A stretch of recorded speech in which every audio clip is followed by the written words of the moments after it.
Welcome to a new episode of MedEx. Today we have a very special guest. We have Dr. Rajesh Badani with us, who's a senior consultant in cardiology at the Aditya Birla Hospital in Pune.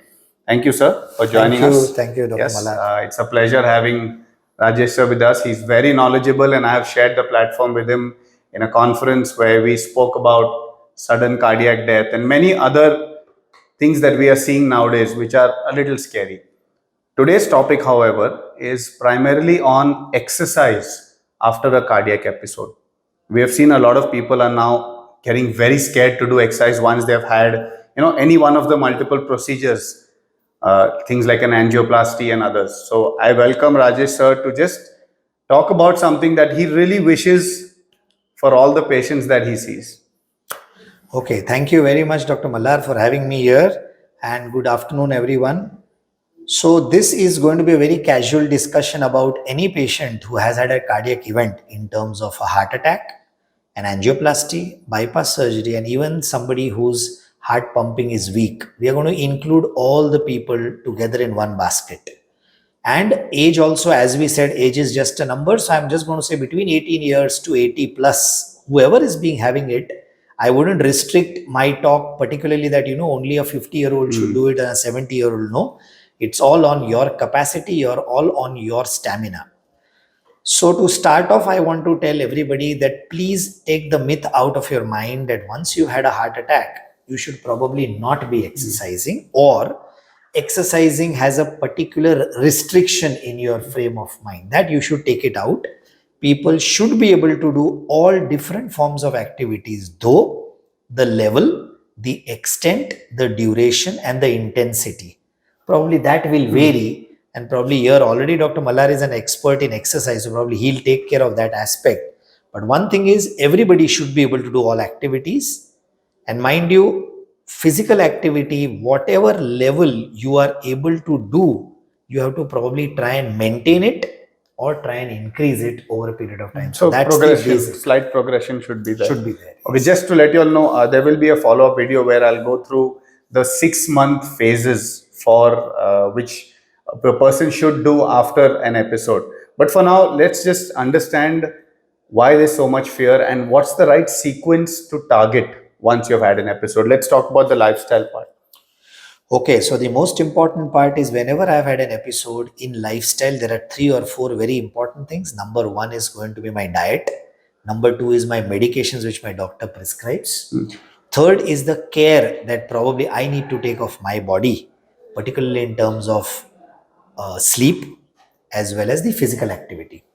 And my follow-up with my doctor, where I'll be doing my basic reports, that is blood pressure, sugar, in which we do HbA1c, a lipid profile, which gives me a fair idea about my good, bad and the ugly cholesterol, and last but not the least, about my weight, as well as my vices about tobacco and smoking, if I am going to be having. Looking at all these perspectives, medically, I'll be able to evaluate you, start on those therapies, and once you are on this regime, post-event, we normally, first 6 months is the time where you have to be very, very gradual in whatever you're doing. You can't be very aggressive and say that I want to run 21 kilometers in 3 months, or I want to really climb a mountain, let's say, in the first couple of months, because your body is going to take time to heal. And once it is healed, that is the time when I will at least try to maintain my physical activity. And last but not the least, the main fear that people have is of taking weights, particularly at a particular age. People are under a wrong impression that if I'm 55, for me, walking is the only form of exercise. So that myth is there, that there is an entity which is called as a sarcopenia. The moment you cross 50 plus, you are going to lose muscle year after year, and your job is to maintain that muscle and improve the cardiac stamina by the aerobic aspect of it. So when you combine both together, you get the best of both worlds, I would say. So that's how I think. Hey, remember that your heart is finally pumping blood to the muscle. But if you have less muscle in the first place, the heart has to work twice as hard to move the same body. So, and then the muscle gets replaced by fat. So your body has the same size and the same weight, but unfortunately the heart is left with having to pump double. So I'll just coming back to something very interesting, because we don't get people like sir often. So I know a lot of you have a habit of doing a PhD on your reports. You'll sit and read again and again and again. And while our lifestyle panels have numbers, the cardiac panels it's like reading Greek and Latin. So just for sir to throw some light on it in terms of things like ejection fraction and few other numbers which I know a lot of you would research, but what should you rationally expect in 6 months? Yeah, so good point. Know your numbers is very important. First and the foremost is if you are a BP patient, there is a value of 140 by 90. Let me tell you, this holds true for everybody except a diabetic, where you can go to 130 by 80 below. That is what we expect you to achieve. Second is an HbA1c. So anybody who is a diabetic, you expect your HbA1c to be below 7%. And if you are touching 6.5, you're doing very, very well, no doubts. So lesser the better. And let me tell you, a non-diabetic patient is below 5.7. So there is a range between normality, which is 5.7, pre-diabetic, which is 5.8 to 6.3, and anybody above 6.5 will require treatment for diabetes. Third, about your LDL. A normal individual who's not at a heart attack, your LDL should be below 100. If you have a heart attack and you are a non-diabetic, it's 70. And if you are a diabetic and have a heart attack and had an intervention, your LDL goal should be 55. So these three numbers, if you are able to keep it in your mind, maybe that helps you a lot. When you're looking at the report, never look at the right aspect, because there is a wide range of different labs will be there. So rather than confusing, please ask your expert who will be able to guide you a little better. And weight as well as height, I think we already know that, height minus 100, you try to keep it. But in India, the main problem is on the fat percentage. So that I think the Madhya Pradesh, as we call it. The Madhya Pradesh keeps increasing. But coming back to the cardiac numbers. So the cardiac number wise, your ejection fraction or a normal heart pumping is anywhere between 55% and above. So 55, 60 and 65 is normal heart pumping. 50% is fair. Anything between 41 to 49 is a mildly reduced heart pumping. Anybody between 31 to 40 is moderate. And anybody below or equal to 30% is a severe LV or left ventricular dysfunction.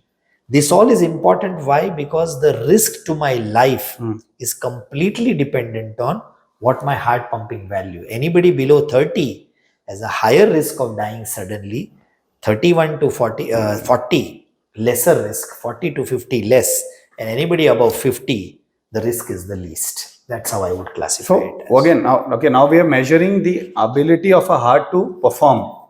Okay, there's a lot of myth about once you put a stent, yes, or you can do whatever you like after that. Or does the stent have a life? Do we need to be rational and careful? Correct. So few very, very important point is asking is that once I have an angioplasty, the major determinant of what active I shall be able to do is my heart pumping. If I have had a stenting in a normal heart pumping, I am like other individual at the end of 6 months. I can walk, jog, run and do all levels of endurance activity if I want to. Now, if my heart pumping is weaker, let's say 40% or so, certain limitation of activity means highly endurance activity like marathon running, like running beyond 10 kilometers is something that you need to talk to your medical expert and take an opinion whether to do or not to do.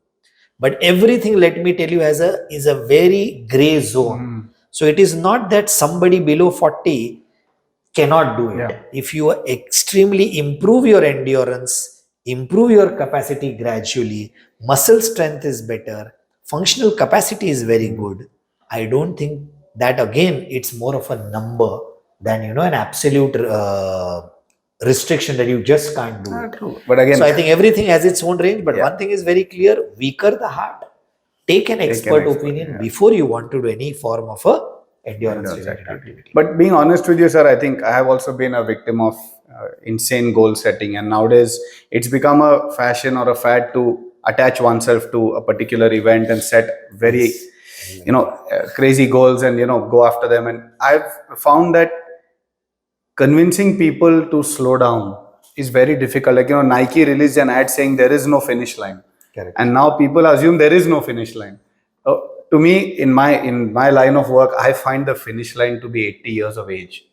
I think 42 kilometers is not the finish line. It's Very got true. to be 80 years of age. And I think leaving, being So rational. good point on what Dr. Malhar is telling. I'll just add something that primarily, let me tell you, exercise is also a drug. Yeah. The higher you do it, it has its own side effects also. So according to me, what I have learned in my life is moderation is the key. You should know what is the moderate line. Running a 42-kilometer marathon is not a problem because you've achieved your goal. But beyond that, to keep on doing this repeatedly, finally the entire brunt is borne by our body, and in our body, heart is the primary pumping organ, which probably can be. So I think, not deviating from the topic, but please try to see that you set little practical goals. Age 10% appropriate. less, and yes, it should be age appropriate, as he rightly mentions. Very, very important. And I think let's put a number to it. So let's say I've had a cardiac episode. Would you say I have aged a little bit? Yes, that is very important. The physiological age and the biological age, they don't go hand in hand. Somebody whose age, let's say biologically I am 50 years of age, but my heart may be 30, depending on how my fitness level or my capacity level is. Similarly, that is the reason somebody who gets a heart attack at 35 years, and we look at the angiography picture, just looking at the picture without knowing the age, I can easily guess that these arteries are looking 70-year-old. So a 35-year-old person has a heart or blockages which are more than 70. So how does one find out how old is the test? So it's not like that. Particularly, there is one method which is called as the central aortic pressure and vascular age estimation, which can be done. But let me tell you, they are all not really truly acceptable norms. But one thing is that you need to be physically active. At any age, you should be walking regularly. You should have a decent diet. You should have a good sleep. And as we discussed about the numbers, if those numbers are fairly under control, I think that your biological age and your physiological age generally go hand in hand. Rather, you may have a physiological age lesser than your biological age. Absolutely. I think there's a cardiac age also now. We can add that. So I think there's a lot to learn today. I hope you guys got a lot of valuable information. I will be shooting 2 more videos where we'll go into a little more detail on these aspects. But meanwhile, I'd like to thank Dr. Rajesh for his time. Thank you very much, sir. Thank you, Malhar. It was great, interactive, and all the best, and take care of yourselves.